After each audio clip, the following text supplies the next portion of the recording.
அண்ணாமலையை பதவியிலிருந்து இறக்கி விட்டு நயினார் நாகேந்திர உட்கார வைக்கிறாங்கன்னாவே ஏதோ ஒரு திட்டம் பிஜேபிக்கு இருக்குது. ஆமா தானே? வெற்றி பெற வேண்டிய எண்ணத்தோட தான் ஒரு வருஷத்துக்கு முன்னாடி கூட்டணி வச்சாங்க. அப்படி ஒரு பெரிய இழப்பே, அண்ணாமலைன்ற ஒரு இழப்பையே சந்தித்த பிஜேபி நீங்க சொல்ற மாதிரி எல்லாம் இப்படி 67 சீட்டு கேக்குறாங்கன்றது டிடிவி. நான் சொல்லல, டெல்லியில இருந்து எனக்கு வந்த சோர்ஸ் தான். ரைட் சார், அவங்க எதுவுமே பேசலையே சார். கடைசியா என்டிஏ முதல்வர் வேட்பாளர் அப்படின்னு எடப்பாடியை சொல்லாம இருந்தாங்கன்னு ஒரு பரபரப்பு ஏற்படுத்தாங்க. அது கூட ஆஃப் ஆயிட்டாங்களே, அமித்ஷா பேசலையே. இப்ப எடப்பாடி சொல்றதுதான் இங்க சட்டமா இருக்குது இல்ல, அந்த மாதிரி தான் போயிட்டு இருக்குது.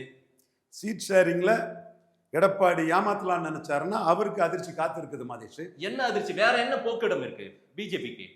பிஎம்ஓ தெளிவா இருக்கிறாங்க. என்ன போக்கிடம்? யார் கூட அலைன்ஸ்? யார் தலைமையில் அலைன்ஸ் சொல்லுங்க. 24 நாடாளுமன்ற தேர்தல், மாதேஷ் 26 சட்டமன்ற தேர்தல். மாதேஷ், இப்ப என் மேல உள்ள குற்றச்சாட்டு இதை நான் கெடுக்க நான் தான் பாக்குறேன்ங்கிறதா என் மேல குற்றச்சாட்டு. நீங்க பாத்துருக்கீங்க. அதனால அதுக்குள்ள நான் போகல.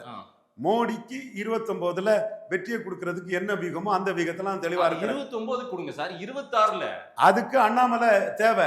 அண்ணாமலை ஒரு சக்தியா தேவை. அங்கே முடிவு எடுத்திருப்பாங்களா? மாத்தி இருக்கவே மாட்டாங்களா தலைமையில?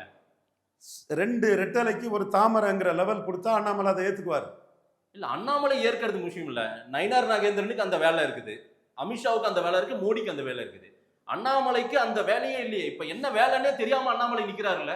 ஓகே, இது ஒரு போர்னே எடுத்துக்கிடுங்க. 2021 நாங்க ஜெயித்தோம். 2021 எங்கள்கிட்ட எங்க கருத்தியல் ஜெயித்து ஒரு சிலருக்கு கருத்தியல் தோத்துது. அவங்களும் இப்ப எங்களுக்கு சப்போர்ட்டா இருக்கிறாங்க. எங்களுக்கு எந்த ஜாதி இதெல்லாம் கிடையாது. எங்களோட மிஷன் தான் எங்களுக்கு முக்கியம். அதுக்கு வர்றவன நண்பனா சேர்த்துக்குவோம், வராதவன எதிரியா அடிப்போம். அதனால அந்த பிராமண சமுதாயத்தை சேர்ந்த பலரும் மோடிக்கு லாயலா இருக்கக்கூடியவங்க எங்க மிஷனுக்கு 26க்கு தயாரா இருக்கிறாங்க. யாரோட மிஷன் ஜெயிக்குங்கிறத பொறுத்திருந்து பார்ப்போம். எல்லாத்தையுமே ஓப்பனா பேச முடியாது. அண்ணாமலை ஒரு அசைக்க முடியாத சக்தி.